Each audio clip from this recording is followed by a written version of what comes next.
Hello, and welcome to an episode of In the Mix at Jam House Studios. My name is Sam Perry. I'm going to do a bit of a deep dive today into one of the mixes that I tackled last year in 2023. This was a little project thrown together by one Tyler Jenke under the name of Cheap Domestic with the release 4 Hits from Hell, which was a release of 4 different Misfits tunes, reimagined, done acoustically. Now, I'm not going to spend too long having a look at the edit window here, but I do want to point out a couple of different bits and pieces. We had a handful of vocal takes, nice and consistent. Some of the pre-processing that I did was obviously just a little bit of tuning, so something that I do with every single vocal is, of course, slap on some tuning, because vocals are a kind of not just a microtonal instrument, but an instrument that can hit literally any pitch. Being able to isolate it and narrow it down to the specific pitch that we need, the right frequency range, is ideal for getting a nice polished sound. So I've got vocal 1, vocal 2, vocal stereo, so I'll go through the effects on that, some vocal effects as well, and then all summing together on a vocal bus. Have 2 different bass tracks. One was stereo, one was slightly panned off as well, and then I've got a summary track there, which I believe bounce things down to mono. Got our drums, and then our guitar layers, and this track has a synth pad here. All right, so what we're going to have a look at now is our mix window. So here we are over at our mix window. So on our vocal processing chain, so vocal 1, I did some simple tuning. As you can see up here, I use Waves Auto Tune here, and then our Sibilance plugin, which is just an absolutely brilliant plugin. I'm going to isolate one of our vocals here, and you'll see. Collect the heads of little girls and put them on my wall. Hack the heads of little girls and put them on my wall. So you can see there, just ducks away some of those little sibilant areas. It'd be a bit more prominent in the chorus, I believe. I want your skull. There we go. So you can see that ducking down there. Or the way that this vocal came through to me, you can hear it's quite saturated. So I use this one as more of a background vocal. Having a look at our next one, we have the same. I want your skull. We have the same Sibilance plugin, post our auto tune, and then I've also done a little bit of EQing here to raise up a bit more of the high end. So let's hear it without that, and then I'll punch it in. So this is without the EQ in, and then I'll bring it in. I want your skull. I'll bring it in. I want your skull. I need your skull. So you can see there, I've got the main fundamental of the vocal. I want your skull. Still really present. I've added a nice amount of air.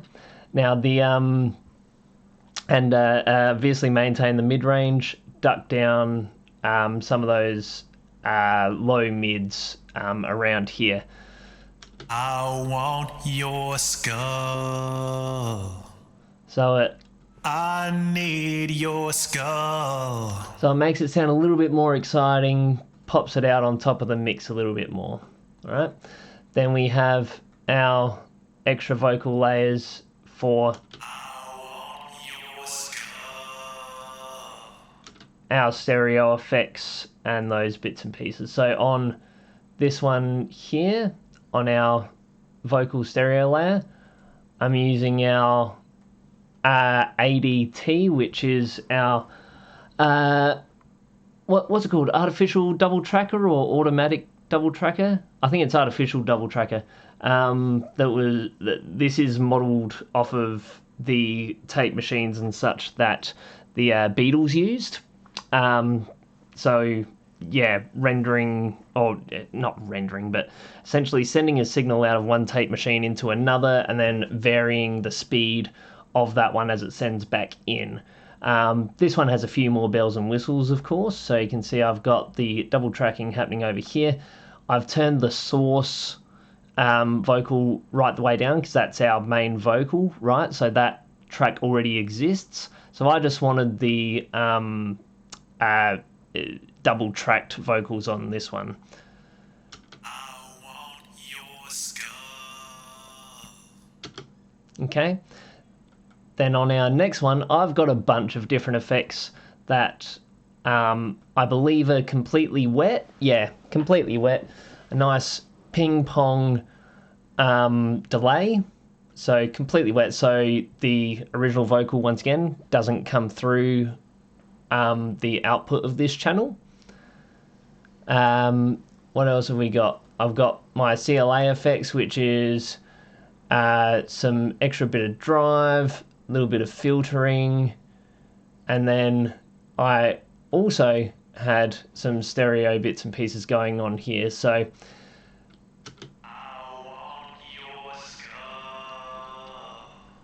a bit less subtle. So when I wanted that wider sort of sound, we included that. So let's have a bit of a listen to the vocals in the bridge, and then I'll skip forward to the final chorus and you can hear how it opens up. Collect the heads of little girls and put them on my wall. Hack the heads of little girls and put them on my wall. And then final chorus with all the effects. I want your skull. I need your skull. So it's still quite subtle, but it's in there. Then for our vocal bus processor, I don't believe I've got any automation or anything on this one. No, I don't. So what's there is there. Cool. I went with the CLA vocals suite on here. Went with one of the presets, then tweaked it a little bit. So just a little bit of delay on that one because that's going to affect all the vocals coming through. A little bit of reverb, so it's set on large, but you can see it's dialed right back here. And then heavy compression, just this is on the spank setting, which I believe is quite a fast attack, but not to the point of limiting. But it's more like a 1176 style type of compression, and then just boosting some more top end in there. So then I also ran through just a bit of extra compression up here. I want your skull. I need your skull. Yeah, so just really edging off that those higher vocal peaks, leveling things out a bit more. So that was the vocal processing for this one. You can see this wasn't the first session that I did. I actually, for each of these ones, because the tracks were similar, I essentially resaved each project, then loaded in the fresh audio and then edited it from there to get a consistent tonality across it, sort of using each song as a template as I worked through. So that's why we've got a 76 here that wasn't in use, and also a the Puig Child, which is one of our tube compressor style ones, a bit more gentle compression with a bit more saturation, but once again not in use on this particular session. For our bass, let's have a bit of a listen to each of our bass tracks at dry. So this is our first bass track as it came through. Can hear here that it's panned hard right, or not quite hard right, being here it's panned a bit right, and then our other one is panned left, and then together can hear that it's stereo. It's a bit of a thing that I always like to have the low end of my bass, at least the low end, very mono. I don't know, it's a bit of an older school way of working, making it more compatible in case anything wants to get cut to vinyl and that sort of gear. In the digital realm, it literally doesn't matter. You can put any audio wherever you like. It's just a thing that I like, is to have a nice mono low end. I don't know. It's a bit of a thing. So the plugins that I'm using on this one, I don't know, I was a bit crazy for the CLA suite. The CLA bass in particular is still one of my favourite ones, just for what it does. When you put it on, it immediately fills out that low end and gives it a bit of a sheen. So let's hear it without it again. And then I'm going to turn on our CLA bass.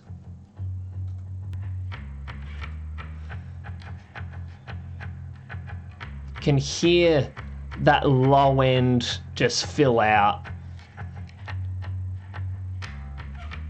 Then I also use the C6 compressor.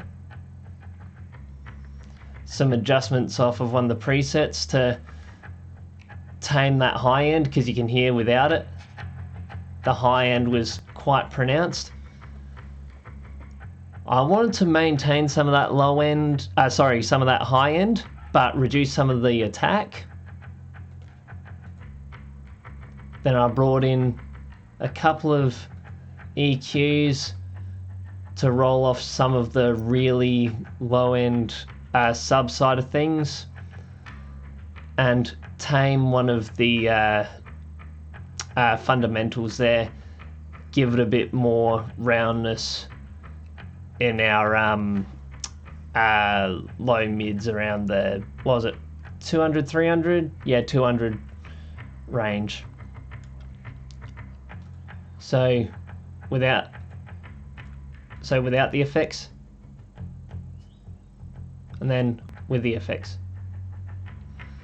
Now bear in mind, I believe that I monoed these up, so let's have a listen to the other bass.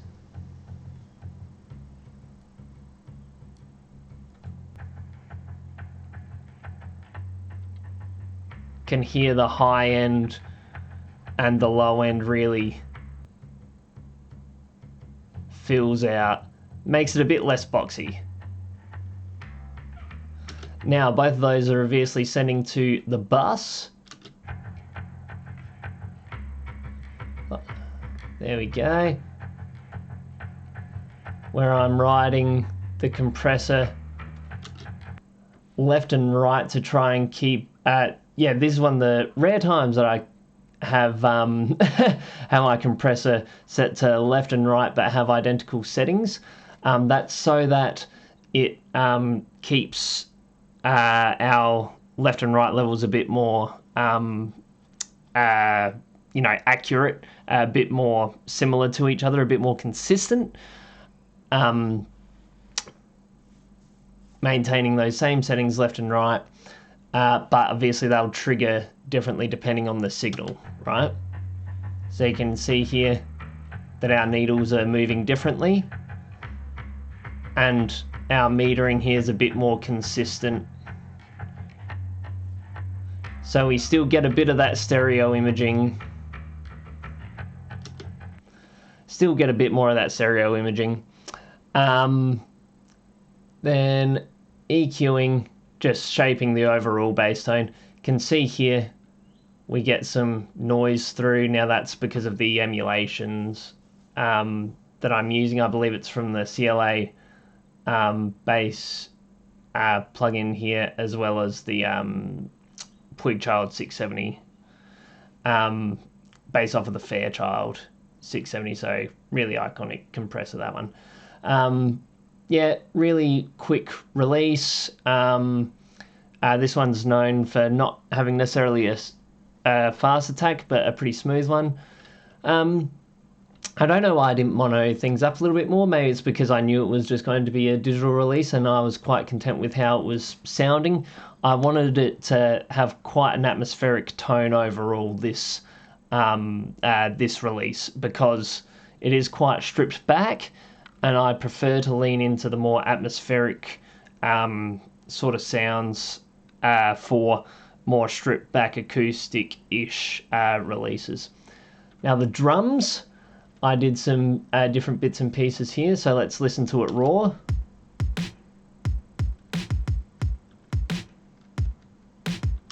Now, already a really fun drum loop. I love the sound of the electric drum loop that we have happening here. Now, having a look at the plugins that I use for this one, I'll go through bit by bit. Start off with the Saphira, which is a saturation plugin here. Found a preset called Drum Bus Enhance, and I'll just show you what that sounds like right off the bat. So without, and then bring in the saturation. Really just fills out the sound overall. Saturation is something that I absolutely love using because it generally speaking, when used correctly and tastefully, whether it's a tape emulation plugin or whatever else, it really fills out the space, reduces the need for EQ and compression. Sometimes it just, is a bit of a catch-all for that sort of thing. Right, so we've got our saturation happening. Then I've got a multi-band compressor here, just helping tame across the board. Can hear that it's adding a fair bit of punch to our low end. That's because I've got a bit of a slower attack there, so it's letting the transient hit a bit harder. And then I really want to add a bit of spank to that snare and a bit of extra thud to that low end, so that's what this EQ is doing.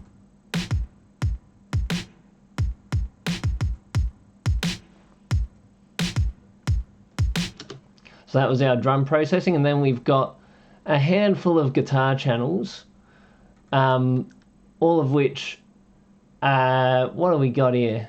Got a bit of EQing. I'll just do a bit of a before and after with this one.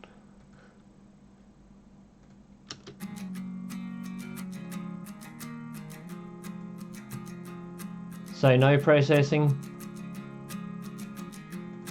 So just adding a bit more body, and the string hits I think I focused on.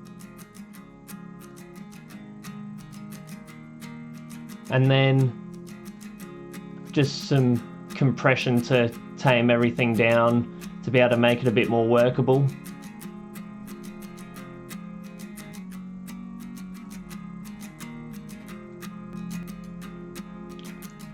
Then I believe same processing here on this one. This one isn't actually in use. This was a stereo option for one of the things for another session. But here we go. We got another guitar here. So this one was recorded quite quietly, so without any processing.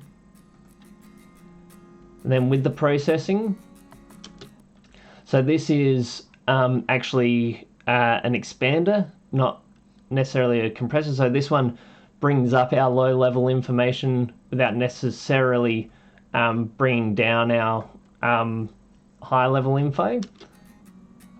So you can see it's just doing barely a decibel of compression here, but bringing up the quieter information. Then we've got a saturator on here as well. Then dulling down our low end. Sorry, I shouldn't say dulling down. That implies that I'm bringing down the high end.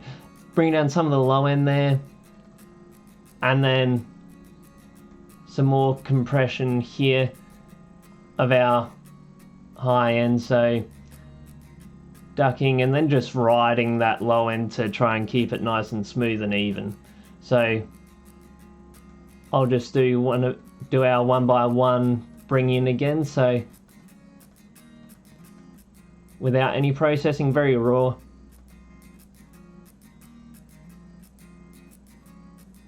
Saturation.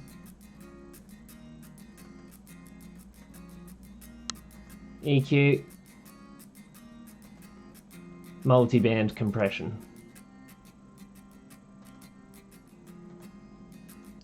Guitar 3, we haven't got anything happening on there. Sorry, I just would have scared the living daylights out of everyone there.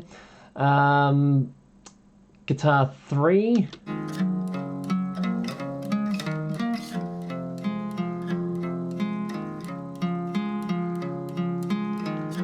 Fast compressor on here. Without any processing. EQ, compression,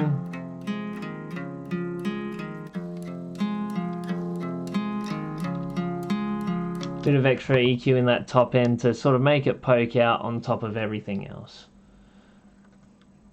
because that's our lead sort of sounds. Then we have our synth here for the end. Let's have a listen to this.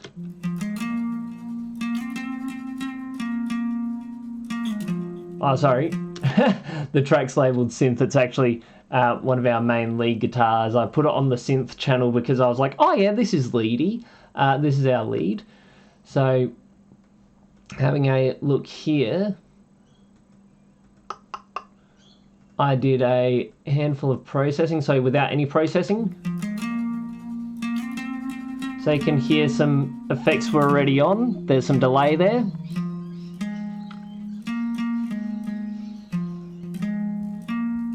So some expansion and compression going on here.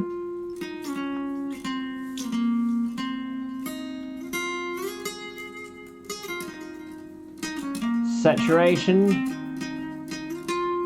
You can hear that nice bit of grit. Now, something to bear in mind, when you can hear that grit quite a bit when it's soloed up, it's all about putting it in the context of the mix overall as well, right? So sometimes that grit is a lot more subtle in the mix overall. It just helps it pop out a bit. EQ.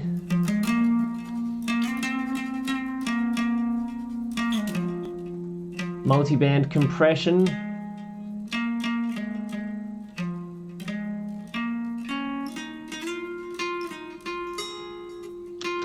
And then got the CLA Guitars plugin.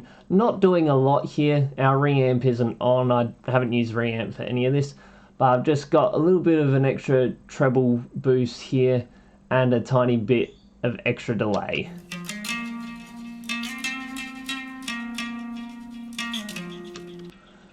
So let's hear all of this together in the mix. I'll do a bypass of our effects and then I'll bring them in. I'll go from the first chorus.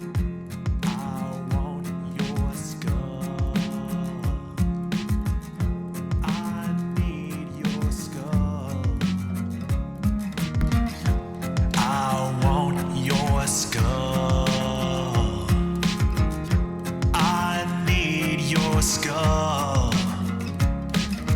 demon, I am flesh up here. See skin turned inside.